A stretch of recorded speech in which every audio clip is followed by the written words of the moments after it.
Michael Mills is going to be presenting the webinar today. He is a certified E-Myth coach. He'll tell you more about that. He's been a certified E-Myth coach and consultant for over 17 years. He is the developer of this platform, and we're gonna walk through the operation of the platform and introduce you to the business systemization process. And we're going to get started with that right now. So thank you very much, Michael, and take it away. I want to begin with asking a few questions. So I'm going to launch a couple of polls here. Firstly, so the first question I'm going to ask is how many of you have read Michael Gerber? And bear with me for a second. Let me select that poll and have me put it out there. I'm going to launch this poll. So essentially, I'm assuming that most of you on the call here have heard of Michael Gerber, have read his book, one of his E-Myth series of books. If you could let me know. How many of you have heard of Michael Gerber? Okay, so almost everybody is voted. 80% have voted. Okay, that's interesting. Hold on, let me just make some notes here. 11% have heard of Michael Gerber. 56% sort of, and 33% not heard of. So he's written a very interesting book, and I'd highly recommend it. It's called The E-Myth, Myth, M-Y-T-H, Why Most Small Businesses Don't Work and What to Do About It. And I think he's even got The E-Myth Landscaper, which is a book specifically for landscape companies on how to systemize your landscaping company. So it's a great book. It's the author is Michael Gerber. It'll be called How to Systemize, or Why Most Businesses. I think it's probably called the E-Myth Landscaper. I can't remember, but there are a series of them. Okay, so let me close this poll. And my next question is, how many of you know you need documented systems? How many of you know you need systems, you need job descriptions? And this is a really, really important question, because if you don't know that you need systems, then why would you be interested in systemizing your business? If someone just tells you to do it, then don't bother. So you shouldn't be thinking about systemizing your business if someone has simply told you to systemize your business. By now, this idea of systemizing your business, it should be so ingrained, it should be so important to you that the question is no longer whether or not you need systems, but how do I write my procedures? How do I keep my procedures current? How do I get my employee to follow procedures? So just let me know. So everybody agrees that they need systems. Great.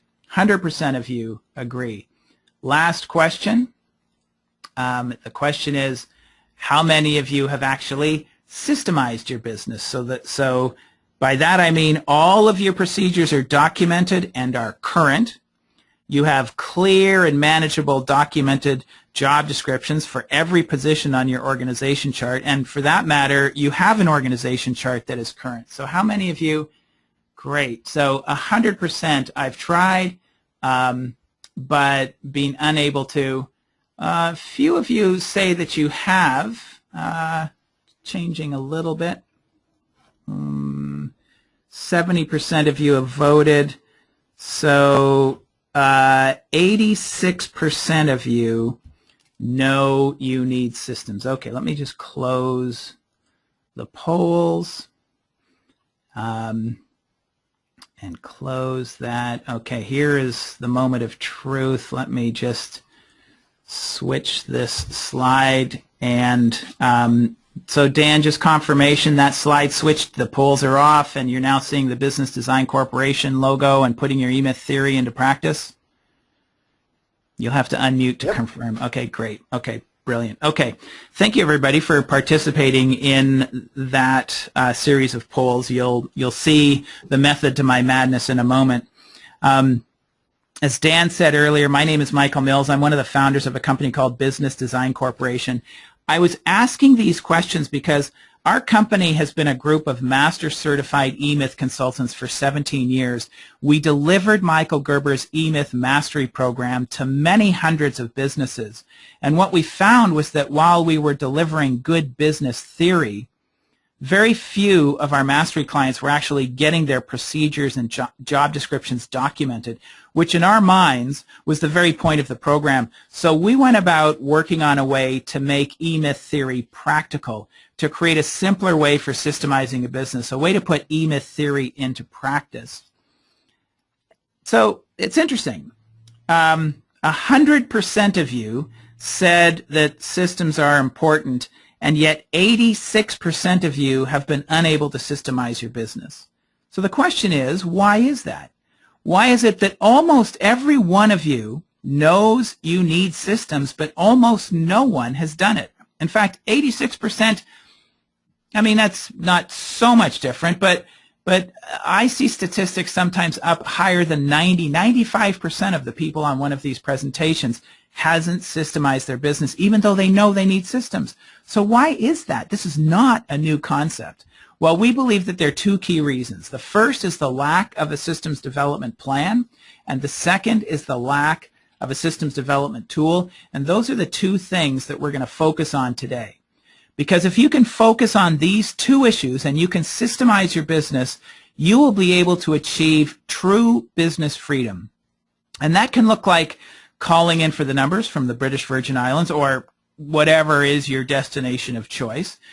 Or it could be maximizing the value of your business so that you can sell it for what it is worth, not for just what someone is willing to pay for it, but what you believe it is actually worth. And I'm going to show you a slide at the end that systemizing your business can actually double the value of your business. The third possibility is that you continue to do what you love to do in your business without having to do all of those things that you don't enjoy doing, knowing that those things are well taken care of by someone who knows how to do them and knows how to do them well and consistently. So here's an interesting statistic. Studies show that employees retain approximately 18% of what you tell them when you're training them by way of the show and tell method, which is how most people train. You know, shadow me, listen to what I say, or you just talk to them. They're just not retaining these things. They're thinking about other things. They're thinking about a question they might want to ask in what you're telling them. And so their mind drifts about, I don't want to forget this question. I want to ask him, and he's still rattling on about something. Or maybe they're thinking about the date they had the night before, but what they aren't thinking about are the intricacies of what you're telling them. Without a documented procedure, they're going to remember less than a fifth of what you're teaching them. And the result? The employee doesn't achieve what is expected of them, and they quit, or they get fired, or worse still, the owner, you guys, fail to fire them because you don't want to go through the hiring process again, and there's this huge opportunity cost. Brad Smart, in his book called Top Grading, writes that the opportunity cost of a failed hire can be 10 times the value of their salary. And that's not necessarily because you've paid them a whole bunch of money. It's because they've lost opportunity for you. And more than anything, it's just frustrating. It's frustrating for the employer, it's frustrating for the new hire, and it's frustrating for all of the other employees in your company. So what we say is that for every frustration in your company, it is the result of the lack of a system. Either it's not written, or it's not working, or it's not being implemented. So don't blame an employee. Don't blame yourself. Blame the fact that you don't have a set of documented instructions that someone in that position could follow. A set of instructions that tells them what you need them to do and what you expect of them when they do it. They need to be able to find these instructions easily, and when they do find them, they need to be current. Documented procedures effectively implemented can dramatically change this employee retention statistic of 18%, which is why you can get a double decaf, half calf, cocoa mocha, grande, caramel, cinnamon, dolce latte, whatever, at a Starbucks in Vancouver, British Columbia, in Cupertino, California, or in Mumbai, Italy. It always tastes the same in whichever country you purchase it. So one of the things I want to make a point of here is the difference between documented procedures and policies. because it's important to distinguish between these two things. A lot of people say, "Oh yeah, I've got a policy manual," but really rarely when they tell me this and they send it to me, I look at it and I say, "These are not procedures; they're policies." They're things like, dress code, vacation requests, how to use your Amex card if you give them a corporate credit card, how to use your cell phone guidelines and things like that.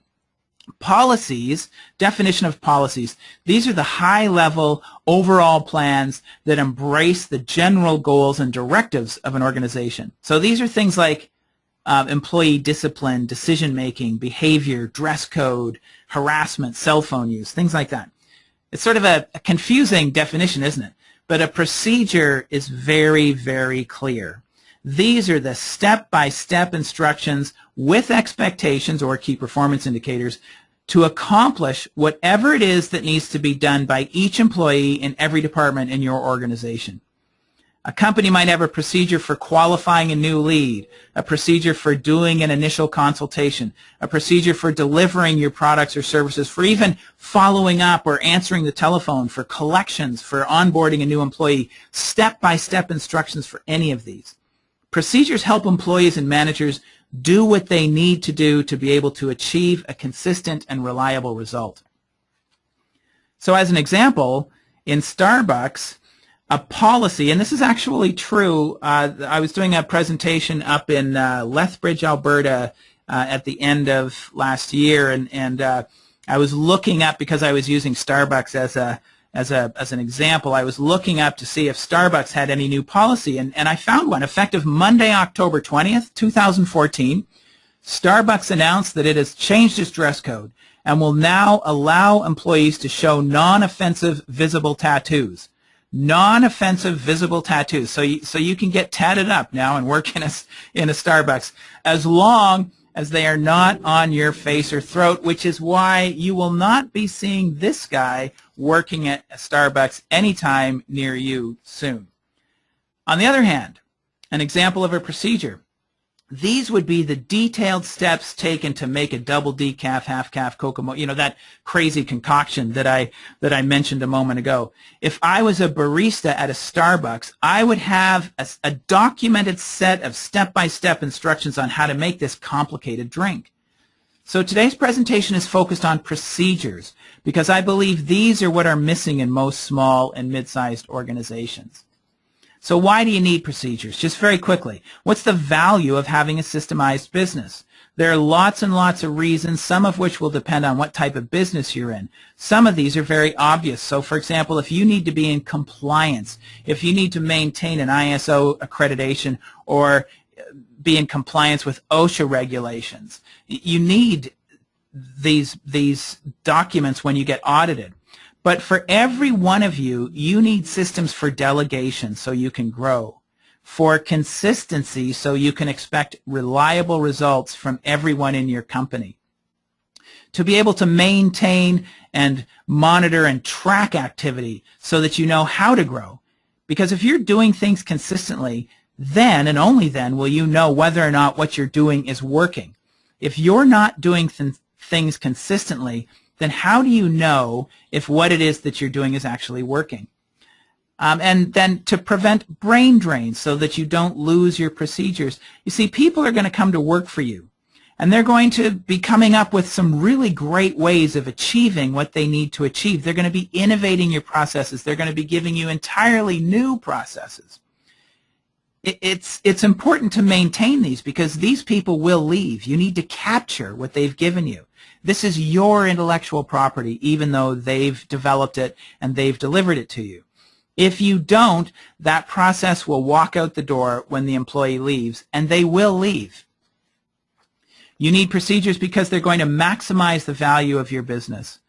Process documentation builds in the qualities that will allow it to be sold for the highest price buyers are paying for businesses like yours. On the contrary, your business is almost worthless if it depends on you. If it depends on you, a buyer will offer you what's called an earned buyout. Stay away from this concept, an earned buyout. What it is a small amount of money up front with the rest of the money dependent on you achieving performance goals in the years ahead. So you'll need to stay on for another 3 to 5 years to be able to achieve the goals, and only then will you be able to get the money that they promised you. If you miss your performance goals, they won't be obliged to pay you what you agreed to. So you take on all the risk, but you've given the control of your company off to somebody else. It's a crazy formula. Point number 7, you want to create something that gives you an option strategy rather than an exit strategy. So multiple options. An option strategy means that you have as many options available to you as possible. When you're following an option strategy, you can create operating procedures and build a management team around you so that if a buyer comes along and you decide it's the right time to get out, you have a sellable business. They basically can see a way to invest and scale your operation. They can see that this specific lead generation procedure, for example, will generate this many leads. And this lead conversion procedure will generate this many sales with an average value of this many dollars. It better allows a buyer to estimate the size of the opportunity ahead of them. Or your option strategy might mean that you just install a general manager and move yourself into a chairman's role, which is a kind of quasi-exit. That's that idea of calling in for the numbers from the British Virgin Islands. Or you stay involved in the day-to-day activity of the business in an enduring company that can go on without you.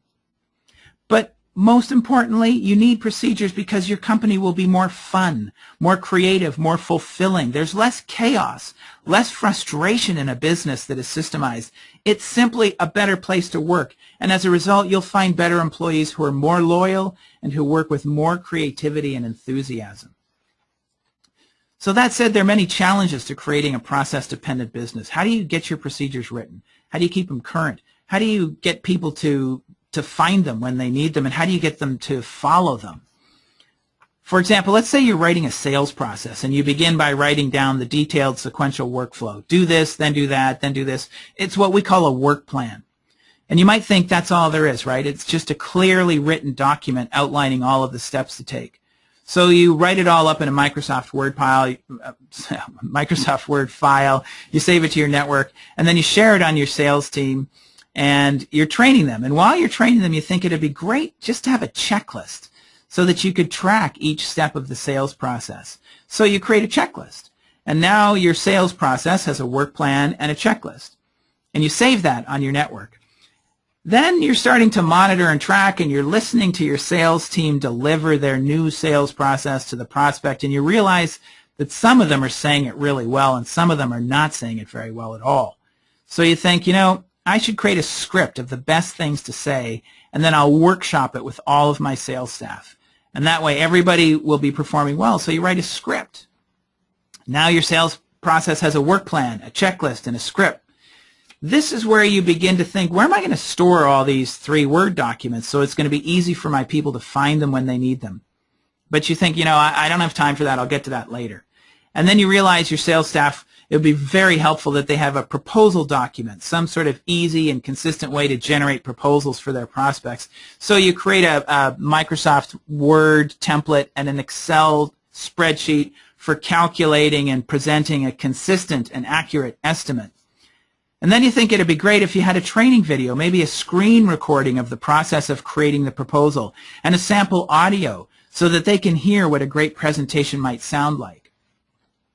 Now look at what you've got. You've got a work plan, a checklist, a script, a Word document, a spreadsheet, a training video, an audio recording.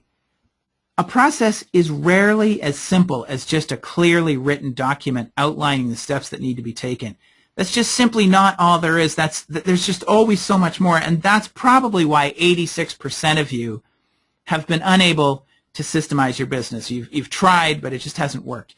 It's almost always because you just didn't have a plan, and when you actually started doing it, it was just way too complicated. So given there's so much more to it than just a document, what am I suggesting? How do you organize these different elements for the same process? How does your staff find them when they need to use them? How do you keep them current to be sure that everyone is always using the most current version? If you don't have an easy way to access them, to use them, and to keep them current, then don't bother. You're going to, you might as well be 100% of you saying forget about it. You need a tool. to make sure that they're available, to make sure that they're used, to make sure that they're updated and edited. And in today's fast-paced business environment and ever-changing technology, these processes will be needing editing and innovation monthly, quarterly. It's just what happens. So what's the solution? How do you make policies and procedures living, organic documents that are tools used in the everyday activities of business? Well, so many companies know they need them, but so many companies, they just don't do it very well. So I mentioned today that there are two key things missing. One is that you need a systems development plan. I sent out to everyone a document, an ebook, that Dan Pestretto wrote on how to systemize your landscaping business. If you didn't give that, you might get that, or you can't remember getting it, or maybe it went into spam or something. Make sure you send me an email at the end of today, or put in the chat box that you didn't get it. This is a great step-by-step systems development plan, and we're going to go into that a little bit today. Another thing I'm going to talk about, I'm going to share with you a systems development tool called the Touchstone Business System.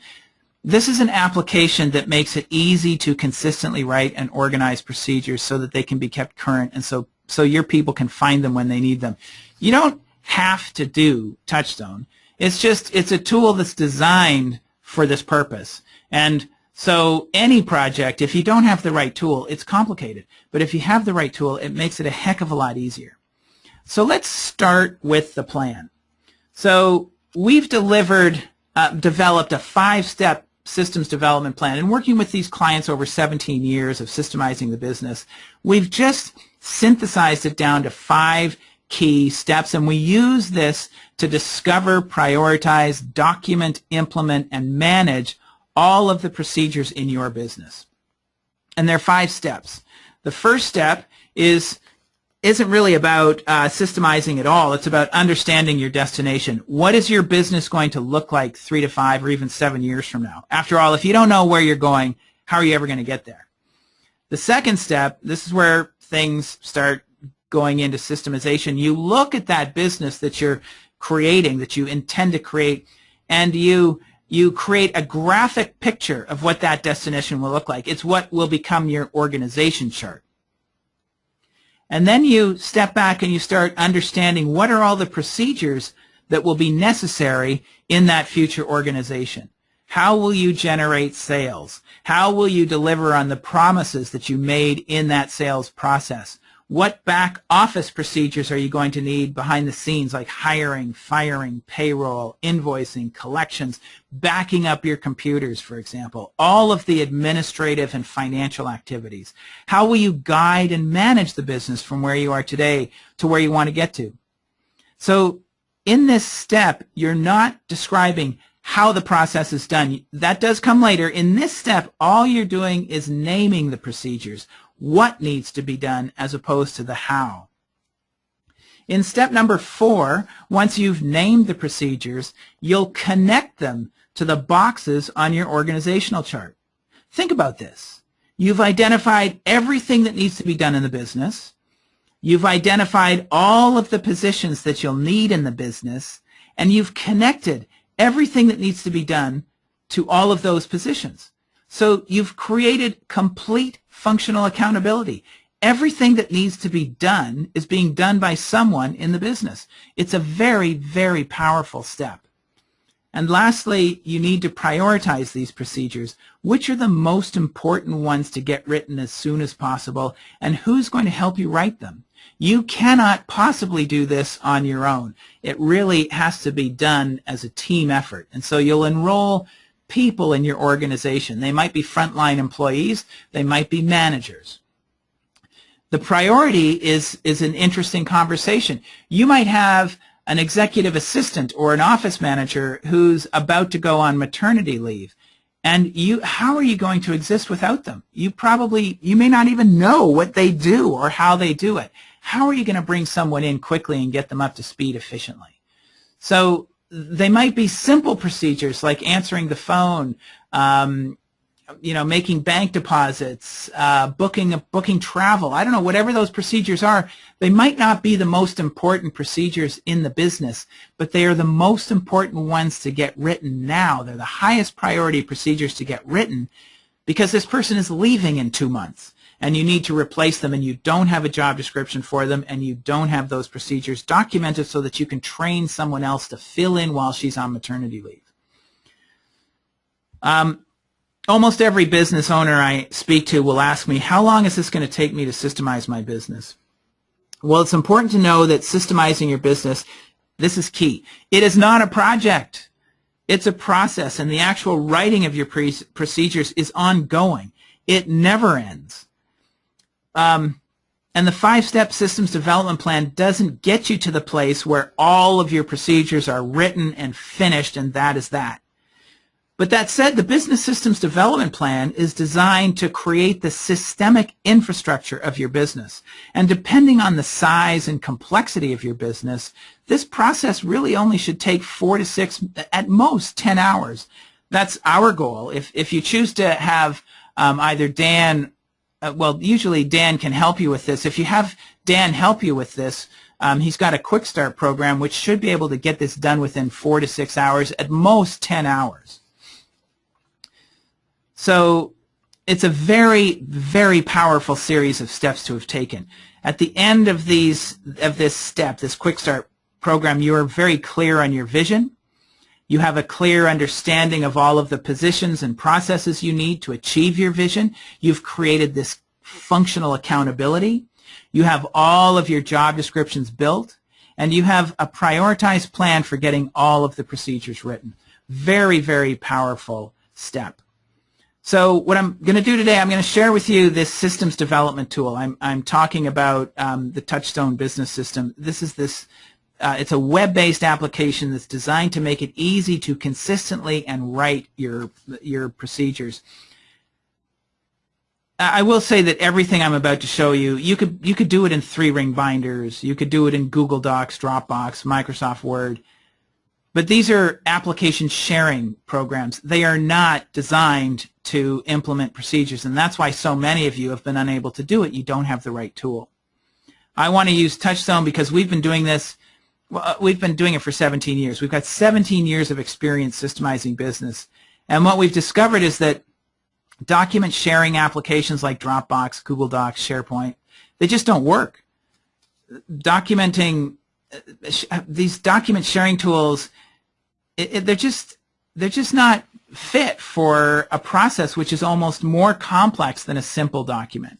So it's really helpful to have an application that is designed specifically for this purpose, to keep your org chart current and available, to transform your job descriptions into very useful tools for hiring, training, managing, and evaluating, and to keep your procedures current and available. So the first step then is to define your destination. What is your business going to look like 5 years from now? This is such a critical step. And studies show that if you do this and you take action and track and communicate the process that you're going to make on the vision, you actually have a 300% better chance of achieving your goal than if you don't take this step. So why do so few business owners actually do it? It's because usually you don't know how. So let me just show you something here. I'm going to toggle over to a Touchstone account because this is something that is available to all of you. One of the things that Dan has negotiated with me is that you guys can use a Touchstone account for free for a month.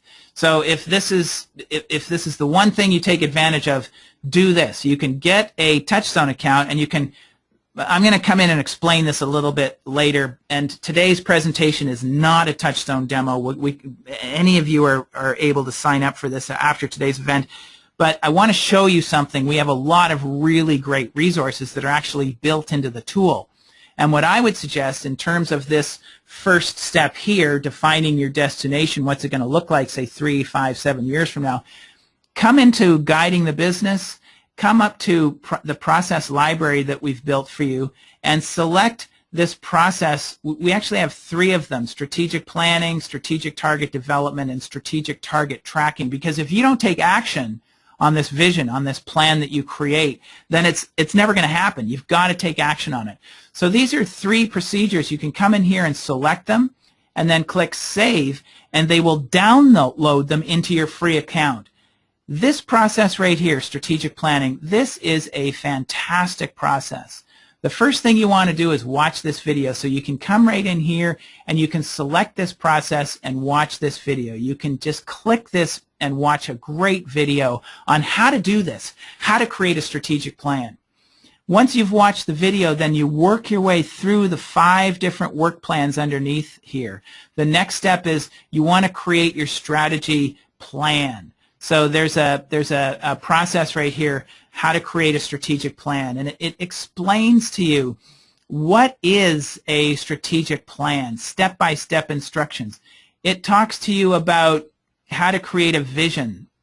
So in a vision, you need 3 things. You need, let me just click on this plan. You need purpose and values. You need purpose, values, and mission. These are the 3 key things. And we give you examples of these, and we give you context and how to develop them. So a sample purpose, that is the why you exist, why you decided to start your business. What do you want your business to do for you and for your people? A sample purpose, this is actually our purpose at Business Design Corporation, to create a technology that makes process development and implementation easy for business owners, as well as professionals who are consulting with business owners, such that small businesses can flourish and thrive. That is our purpose. That is why we exist. And then we have a series of values. And by the way, what you would do is you would come in here and you would select this. You would create your own purpose, and you would replace our purpose with your purpose, and bam, you've got your purpose typed right in here. And now all of your people know why they're here. Y-O-U-R, if I could spell. And so you'll put your purpose in here. We have sample values that you can use. You can either use ours, you can add to your own, or you can edit these. But these are our values. We empower entrepreneurs. We do what we say we will do. We listen, we care, we serve. We practice open and real communication. We face challenges with optimism.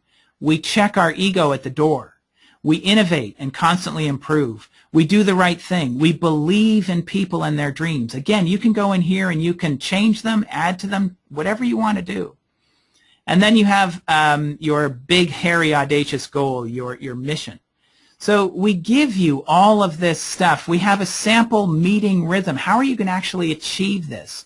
Well, we suggest that you have an annual planning meeting, a quarterly planning meeting, a monthly planning meeting, a weekly planning meeting. We even suggest that you might have daily huddles, and we have sample agendas for what would be on an agenda for an annual and quarterly meeting, what would be on an agenda for a monthly and weekly planning meeting, and how to track and adjust. And you can actually document your activities and who's been delegated what and what action they need to take, and you can track it in this tool. So it's a very powerful tool.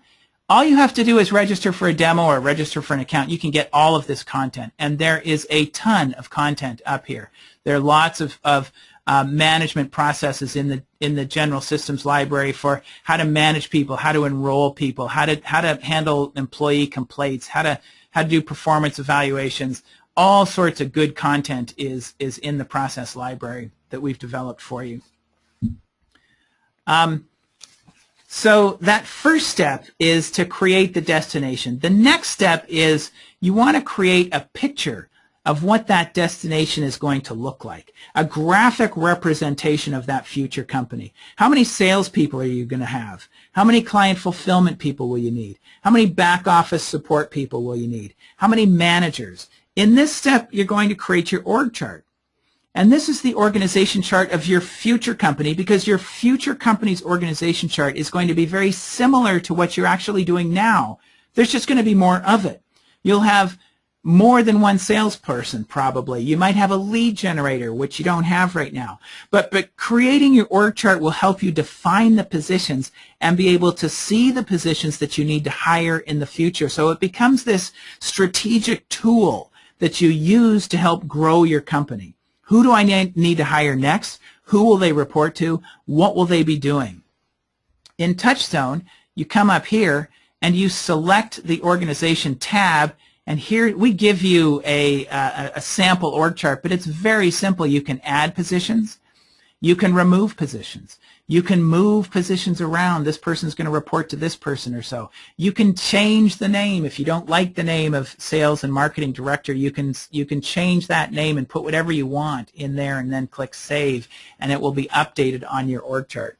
But now this org chart becomes this very, very powerful tool for you to use to help you grow your business. And when you start, you might say, well, I don't have all of these positions in my company. But you'll notice that there is no position on this organization chart called Michael Mills. There are positions, and Michael Mills will be in one of these positions. So Michael Mills might be in this position, and this position, and this position. But Michael Mills wants to get out of this position, so he goes to work on the job description for this position. And then he gets out of the box and moves up here and leaves behind a job description, which is a set of procedures that he will use to manage, train, evaluate, and hire someone for this position so that they get up to speed quickly and efficiently and they don't lose. There's a guy named Brad Smart who wrote a book called Top Grading, and what he says is 75% of the time managers make hiring errors. They hire the wrong person. 75% of the time. It's just remarkable. So this helps you hire the right person and make sure that they succeed. It's a very, very powerful tool. Most business owners I talk to, I say, do you have an org chart? They say, sure, I got an org chart. Then I say, can you send it to me? They say, well, I did it a couple of years ago. It's not very current. Or I'm not even sure where it is. Well, in a Touchstone company or a systemized company, you actually use your org chart to organize your company and to manage and control the growth of your company. Okay, step number 3 is all about identifying all of the procedures in your business. It's what are all of the procedures you need to achieve to create your vision. And in this step, I want you to think about your business in an entirely new way. I want you to rise up above the landscape and think of your business as having 4 key functions. Getting the business, these are all of the sales and marketing procedures. Doing the business, these are all of the procedures for delivering on that promise that you made during the sales process. These are systems for client fulfillment, for production, customer service, all of the systems that directly relate to what you do for your clients. Running the business, these are all the systems that go on behind the scenes, procedures like invoicing, paying your bills, collections, hiring, firing, cash flow, all of the financial, administrative, human resource, and IT type systems. And you might say, well, I don't have human resource systems. Well, hiring is a human resource system. Benefits are a human resource system. Firing is a human resources system. Workman's compensation is a human resources system. So even though you don't have a human resources person, you have HR procedures. You might say, well, I don't have IT procedures. Well, yes, you do. How you back up your computers, how you check for viruses. So if you don't have an IT person, it doesn't mean you don't have IT processes. So that would all go under this quadrant called running the business. And then guiding the business. These are the strategic systems for leading, managing, and guiding the business from where you are today to where you want to get to. So in the simplest of terms, there are really only 4 core activities that can happen in your business. You've got to get the sales, you've got to deliver on the promise, you've got to collect and pay for the goods and services delivered, and you've got to guide and manage things. So let's look at in Touchstone, let's go to the 4 key functions. This becomes your process database. When you're here, you want to think about procedures. Don't think about people. Don't think about employees. Don't think about positions. Don't think about job descriptions. That's all going to happen later. What you want to do here is you want to start thinking about all of the procedures in your business. And so I'm going to actually get ready to start typing, everybody. What I want you to do is I'm going to actually work through with you how to organize the procedures in sales. So what you would do in Touchstone, or even if you were doing this on paper, is you click or you think about all of the procedures that happen up until someone becomes a client. So here's my first question. I want you to write the answer to this down. What is it that happens in your company that at that point you know that this is no longer a prospect, it becomes a client? And can you give me some suggestions in the chat box? If you can let me know, what is it that happens in your company so that you know someone has become a client? So that's right, perfect. Someone says it's a purchase order. Someone sends you a purchase order, and you know that they are now a client. Are there any other suggestions? A contract, great, perfect. Someone says a contract. A phone call, exactly. Someone just calls you and it's a handshake agreement. We're going ahead with that. Okay, good. So what I want you to do now is I want you to tell me what are all of the procedures that happen up until that point. Okay, so what happens up until that point where you're saying, I gotta, like, how do I get sales? How do I generate sales? If you can type into your chat box how you generate sales. Okay, great. Someone says direct mail. So let me go in here. So this is what you do. You type in here direct mail. And then you're going to say, okay, well, what is that? That's part of lead generation. Save. Okay, so now you've got a direct mail process, and it's under direct mail. What else? Estimates. Someone's saying we do estimates for our clients. Great. So you do, I'll say proposals, proposal and estimate. Great. And I would say that that's probably starting to do lead conversion. So I'm going to put that under lead conversion. Someone is saying they have SEO. Great. SEO on their org chart or on their website SEO. We're going to call that lead generation. Email marketing, great. Email marketing, perfect. Email marketing. Someone write, and email marketing, that's probably also lead generation. Someone writes Hoover's list generating. So I'm not familiar with Hoover's, but you would just go in here and say Hoover's list generating. So that is probably a list generation service that you would generate a list and then send out emails or contact information. Any other suggestions from anybody? So what happens after you put in a proposal? Right, perfect. Estimate follow-up. Someone writes estimate follow-up. So you present and follow up the estimate. And then what's going to end up happening is people are either going to say yes. So yeah, I put that down here. I think that's correct. No, you know what? I think I'll put it up here. So you'll notice that everything is drag and drop in Touchstone as well. So this is all you have to do. All you have to do is begin to identify all of the processes in your business. It's very, very simple.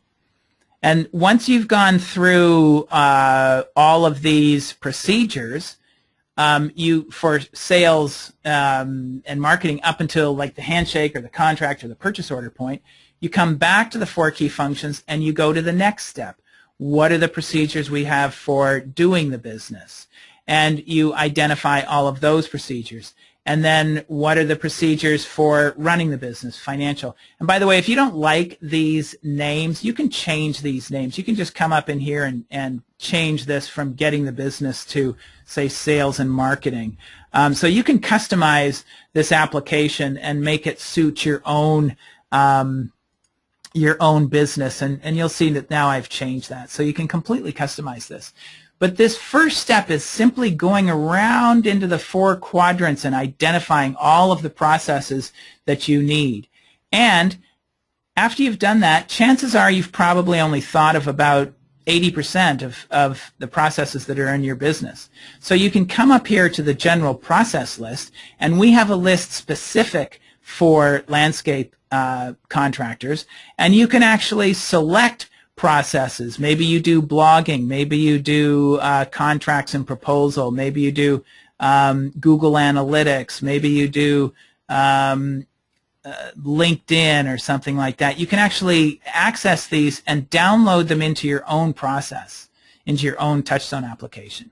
So, and in the business systemization kit that we sent to you, we actually have a list of sample process names for each of these key functions. So if you don't want to use Touchstone, you can actually sit down and go into a Word document. You can go into a spreadsheet, create a tab for each of these 4 key functions, and you can begin to use our templates of process names to help you think about your business. Now, I do want to encourage you to really think about what you do in your business before you go to our template, because go to our template after you've exhausted thinking about your own business. It's always so much more powerful for you to do that. So we've got these not only in templates in links as PDF files in the ebook that Dan wrote, but we also have them in the process library and available to you as well. In step 4, you're going to link procedures that you've named to specific positions on your organization chart. And in doing so, you create clear and measurable job descriptions for every position in your company. And you're creating complete functional accountability. You have defined all of the tasks that need to be accomplished.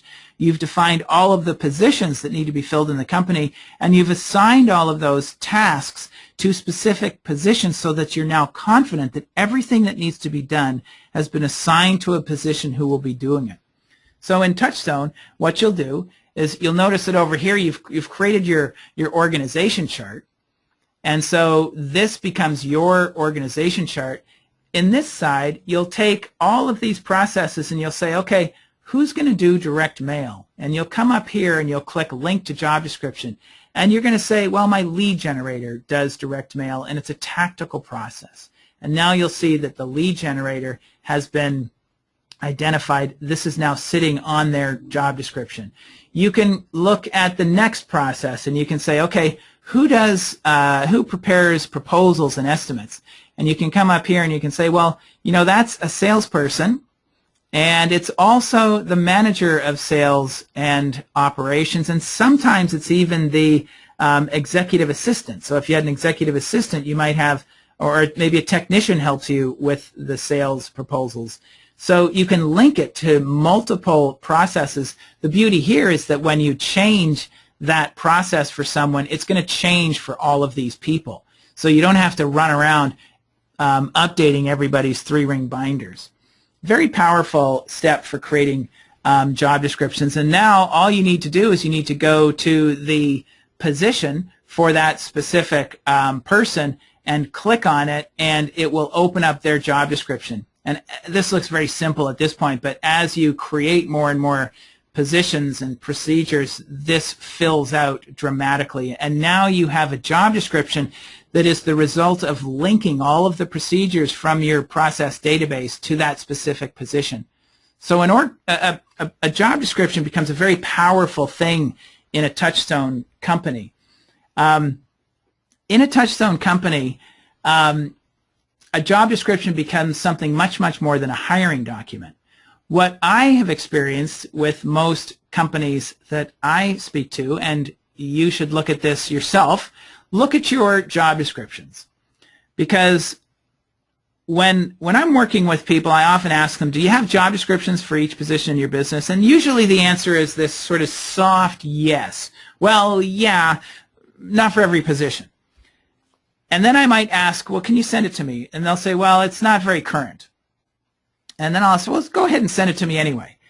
Rarely are the job descriptions current because they're usually only used for hiring purposes.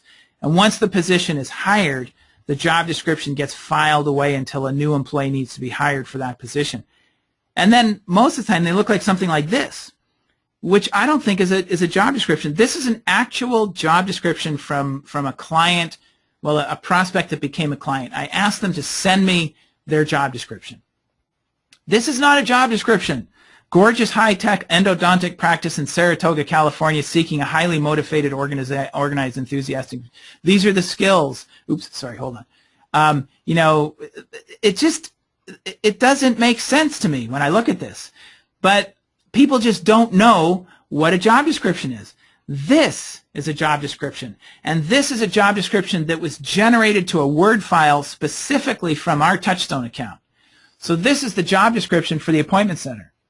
There are processes on this specifically. And for the person to know how to do what they need to do, they simply click on the process and it pulls up all of those elements of the process.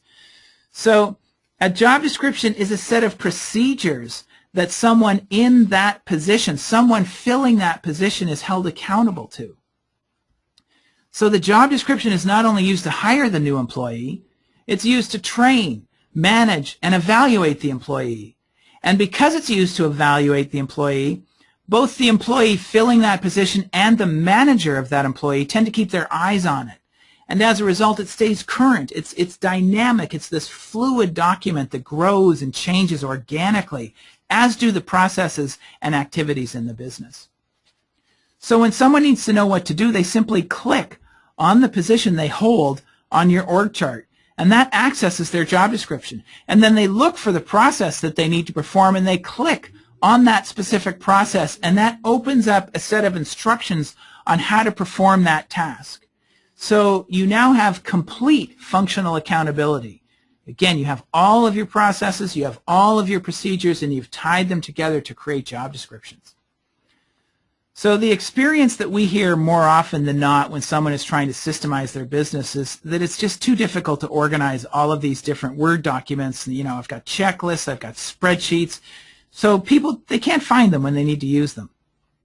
So I spoke earlier of the complexity of procedures, how they can have many different elements like a work plan, a checklist, a script, a PowerPoint presentation, a Word file, an Excel template, audio, video, training aids. In Touchstone, all of those elements are organized under the process name, so the process gets linked to the position on the org chart, and that becomes the position's job description. All of the procedures are linked together. Now, many of your procedures, they will be simple. They'll just be a work plan, for example. But some of your procedures, and as you train and manage employees in specific procedures, you'll find that the processes tend to develop, and they get more and more detailed. They get more granular. This is an actual process in our appointment setter's job description for how to follow up with leads from our pay-per-click campaign. And you'll see here that there are 3 work plans. There's a work plan for contacting leads. There's a work plan for contacting leads through the pay-per-click campaign. There are, I think, 9 different scripts. There's a checklist. There are uploaded files. There's a heck of a lot of detail in this actual process. So how do you get your systems written? Documenting procedures it's really not rocket science. It's simple. It's just not easy. It takes time, and it's important for the organization to think of it as a process rather than a project. It's something that happens over a span of time and continues to happen for as long as your business is alive. Processes evolve. So think of it as an evolution rather than a revolution. You do a little at a time. You don't have to be focused on doing it all day long every day. And do it when you have a reason to do it. For example, if you have a frustration, use that frustrating energy to do it, to just sort of, you know, even if you're busy, just get started. Create the process name and write the broad strokes, and then schedule some time to do it later. Just take 5 minutes. Another way is to, when you're training a new employee, have the new employee write down what you're telling them. Then give them some time during the day to document what they've written into your Touchstone account or into a Word process file, and then review it and edit with them the following day. If you think about it, how well trained will they be? You're telling them how to do it. You can be sure that they're paying attention because they know that they're going to be responsible for documenting what they're learning. And then they're writing it up, and then you're reviewing it with them the following day. So you're engaging multiple sensory experiences, auditory, visual, kinesthetic, and you're repeating the process 3 times. It might take an hour, but they will totally get it. absolutely and finally get it. Okay. Another idea is if you create a game. We had a Century 21 real estate brokerage firm in California. They had 25 agents. The problem was 80% of their revenue was being generated by 20% of their agents, the 80-20 rule. It doesn't have to be that way. We created a contest. We took their top 5 producers, that was the 20%, and we made them captains of 5 teams. And then we took 5 of their greenest agents, and we put each of them on a team, and then we took everybody else and we divided them up randomly. So we ended up with 5 teams of 5. The contest was to deliver the best listing presentation. You could do this with any system in your business. So the contest here was to deliver the best listing presentation, judged by 3 judges: the owner of the business, the owner's father who used to own the firm, and the owner of the title company that they used most frequently. And they were given 3 weeks to come up with their presentations. There were 2 rules. The presentation had to be less than 3 minutes long, and it had to be delivered by the rookie on the team, the greenest member of the team. And there was this great gift. The owner put together this great gift that was offered to the winning team. So there was a lot of competition to win that gift. And there was a lot of camaraderie amongst the members of the teams. On the day of the presentation, there was a ton of creativity. The presentations were done really well, and the owner, Carl, he recorded them. So he ended up with about 15 minutes, 20 minutes of recordings. He took those recordings home over the weekend, and he compiled all the best points, and he brought them back, and over the next 2 weeks, he workshopped his team until every single one of them could do an incredible listing presentation.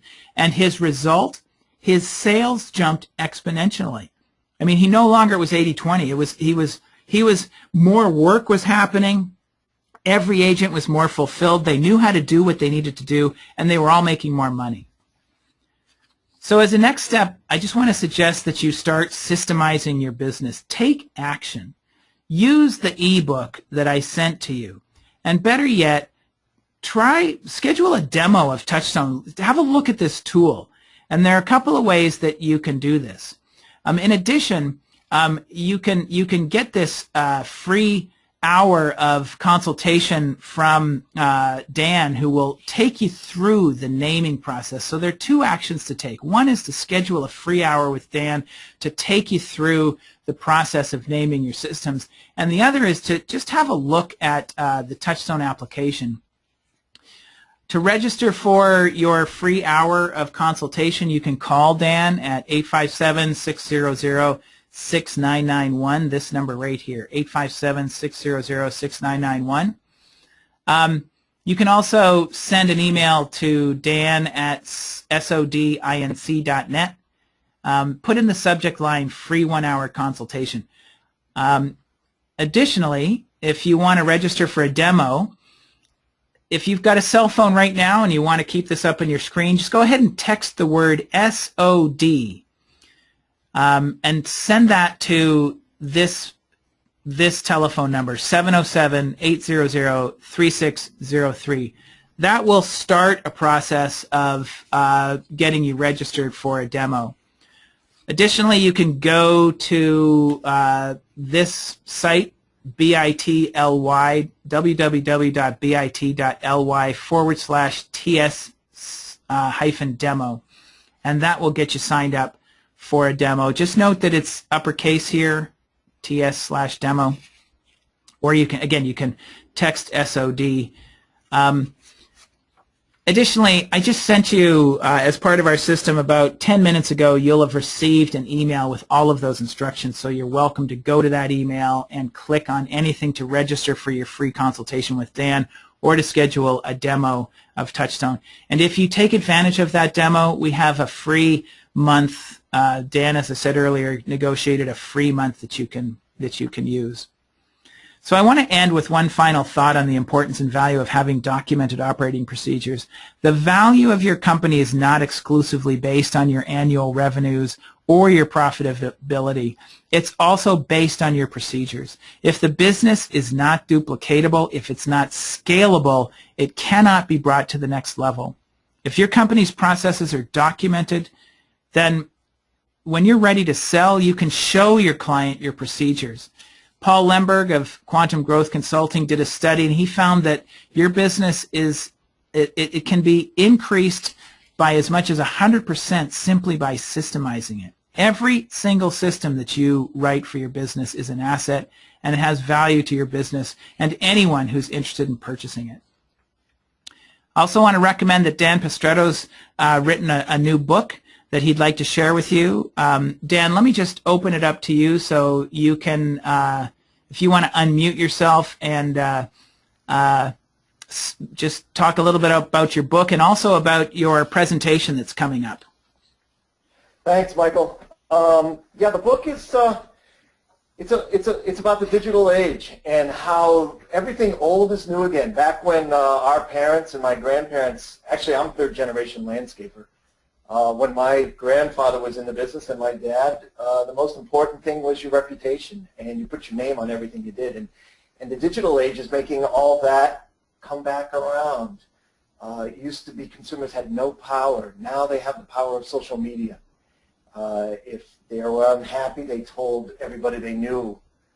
Now if they're unhappy, they get on Facebook and they let the world know. So it's a new age. It's a digital age, and it's really bringing back heart and passion. Businesses that have heart and passion for what they're doing and stand behind their work and do the right thing are going to be the ones that are ultimately successful in this new age. And the book is outlines processes and how to do that. Also, we also do talk about business systemization in the book as well. If this webinar has piqued your interest and you would like to get started on your business systemization process, it is a process, not a project. And we have a workshop in JFK, at JFK Hilton, JFK Hilton in New York, and for as little as $937, you'll have a 2-day workshop, breakfast and lunch included, 3-month access to the Touchstone platform, the ebook, which you've already received, a copy of Michael Gerber's E-Myth Revisited book, my book, and 14 hours of working directly with an E-Myth certified systems developer. It's going to be intense, and we're going to get together. There's going to be companies from all over the country and Canada, and I don't know about the world, but certainly North America. And so there'll be plenty of opportunity for peer interactions. It's going to be really, really fun, really, really productive, and it's a great way, if you're serious about getting started on your business systemization process, it's a great way to start. If you sign up before the end of the day on Wednesday, you have a chance to get in. The website, we're going to send an email out to everyone, but the website is sodinc.net/BAI. Hope you all take a look at that, and if it looks interesting, do attend. Again, thank you for your attention and sticking with us. I think it's. I hope it was worthwhile for you. I think this is a great opportunity for landscape businesses to understand how to systematize. If you have any questions, Michael, is there any time for questions now? Yeah, I've got time if people are. Let me just end with one final thought. To me, the basic definition. This is a quote from another author. I think is a great book. So we've got some great suggestions for you. Dan's book, The E-Myth. This is another great book by Scott Fritz, The 40-Hour Work Year. And Scott writes, to me, the basic definition of a business owner is someone who can afford to hire an employee to do their job. I love that. Until you can afford to hire this person, you don't own a business, you own a job. So let's just see if there are any questions. We're past the hour. Does anybody have any questions? You can just type it into the question box here, or the chat box. Any questions? Let me just move to the next slide, to the final slide, put that up. I'm not seeing any questions, Dan, so it looks like we covered the topic. Oh, wait, something. Someone's raised their hand, but I can't see it. Hold on a second. Let me see if I've missed something. No? Okay. Not seeing any questions, Dan. Oh, just says all good here. Okay, great. Okay, great. So thank you, everybody, for attending today. I hope it's been a valuable experience. I hope you'll be able to put to use what you've learned. I just want to thank Dan for sponsoring today's event. If you have any questions, you can contact either Dan or myself. All of the information is here. My email address is mmills@businessdesigncorp.com. Dan's is danp@sodinc.net. There's tons of information on our websites, and you can call us at either of these numbers. Thank you again, everybody, for joining, and I wish you well on your journey. We'll talk to you soon. Thank you, Michael. Okay, thank you, Dan. Bye-bye now.